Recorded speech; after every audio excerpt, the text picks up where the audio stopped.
आता ग्रामपंचायत कर्मचाऱ्यामध्ये आणखी एका कर्मचाऱ्याची भर पडणार आहे आणि तो म्हणजे कृषी मित्र. नुकतेच कृषी मंत्री दत्तात्रय भरणे यांनी याविषयी माहिती दिलेली आहे. प्रत्येक गावात कृषी मित्र नियुक्त केले जाणार आहेत. त्यासाठी सरकारकडून मानधनही दिले जाणार आहे.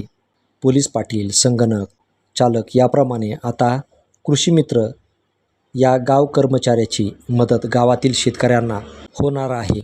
त्यामुळे गावातील किमान एका तरुणाचा नोकरीचा प्रश्न या निमित्ताने सुटला आहे. 11,587 जागा आत्मा अंतर्गत भरल्या जाणार आहेत. प्रयोगशील, अनुभवी व तंत्रज्ञान अवगत असलेल्या शेतकऱ्यांना यामध्ये संधी मिळणार आहे. त्यापैकी 40% जागा महिलांना राखीव ठेवल्या जाणार आहेत आणि त्यामुळं पोलीस पाटील भरतीप्रमाणेच आता कृषी मित्र भरतीसाठी तरुणामध्ये स्पर्धा आणि रस्सीखेच आपल्याला दिसून येणार आहे. कृषी मंत्री दत्तात्रय भरणे यांनी नोकर निर्मितीचं हे धोरण खरोखरच चांगल्या पद्धतीनं अवलंबिलं आहे. तर आता ही कृषी मित्र योजना काय आहे? तर प्रत्येक गावामध्ये कृषी सहाय्यक नेमण्याची ही सरकारी योजना आहे. यामध्ये प्रत्येक कृषी मित्राला 18,000 रुपये प्रतिमाह मानधन मिळणार आहे.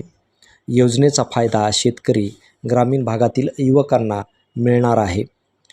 शेतकऱ्यांना शेतीविषयक मार्गदर्शन आणि मदत करण्यासाठी कृषी मित्र हे कृषी सहाय्यकाला मदत करतील आणि ते कृषी खात्याच्या अंतर्गत काम करतील.